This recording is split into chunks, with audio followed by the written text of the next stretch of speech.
Hello everyone, কেমন আছো তোমরা সবাই? আশা করছি সবাই ভালো আছো। আমিও মোটামুটি বেশ ভালো আছি।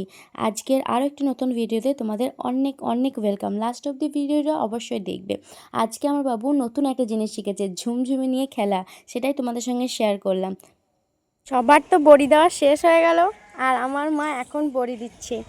আজকে তেওড়ার ডালের আর বাঁধাকপির বড়ি।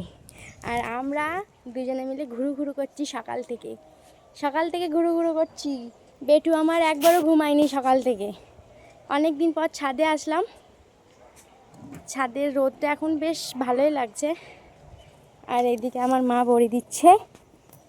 এইটা তো দেবে নাকি মা বড়ি? এইটাতে বালি চালা হয় না?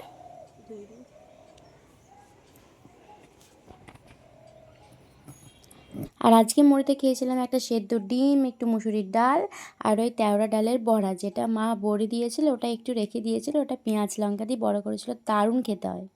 এখানে তো বাবু খেলা করছে, মা ওকে চান করিয়ে দেবে। আর আজকে অনেকটা বেলা হয়ে গেছে, ওর কাঁথাগুলো আমি আজকে কেচে মিলে দিই। কি গো, চান করবে সোনায়? দিদুনের কাছে চান করবে? তুমি এখন খেলা করছো? বাবু? বেশ, চান করে নাও। মা ওইদিকে চান করাচ্ছে বাবুকে, আর আমি কাঁথাগুলো সব নিয়ে চলে এসেছি। কাঁথা বেশিরভাগ নেই, মা সকালবেলা কেচে মিলে দিয়েছে। এই সকাল থেকে দুপুর অবধি যতগুলো জামা কাপড় হয় আর ওই লেঙ্গুরিগুলো থাকে, ওগুলো আমি আর একটুখানি করে ভালো করে ধুয়ে দিই, কেননা সকাল থেকে তো অনেকবারই ও টয়লেট করে।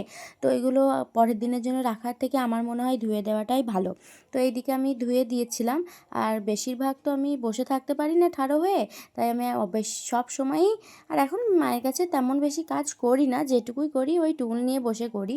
তো প্রথমে বাবুর জামা কাপড়গুলো আলাদা করছিলাম, আর দুটো তিনটে কাঁথা ছিল সেগুলো আলগা করে কেচে দিচ্ছিলাম। অল্প সার্ফ দিয়ে ডেটল দিয়ে কেচে ওগুলো তারে মেলে দিয়েছিলাম। এখানে লেঙ্গুরগুলো মেলছিলাম, আর মা ছাদের ওই বড় বড় যে কাঁথাগুলো ছিল সেগুলো মেলে দেবে।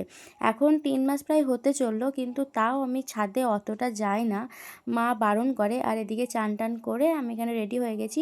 3 মাস হয়ে গেছে, তাও আমার পেটুটা কিন্তু এখনও ঠিকঠাক কমেনি, সেই মোটা হয়েই আছে। বেল্ট একবার আঁটি, ভালো লাগে না বেল্টটা আঁটতে। তো তারপরে তো সিঁদুর পরে নিয়েছিলাম, মাথাটা সকালেই আসছিলাম, এখন আর অত সাজুগুজু করতে ভালো লাগে না। তারপরেই খেতে বসে পড়েছিলাম। মা আজকে সজনে ফুলের ভাজা করেছিল, শাক ভাজা করেছিল পানমিশালি। অনেক দিন পর খেলাম এই শাকটা। বাবু যখন পেটে ছিল তখন কিন্তু প্রত্যেকটা দিন আমি শাক খেয়েছি।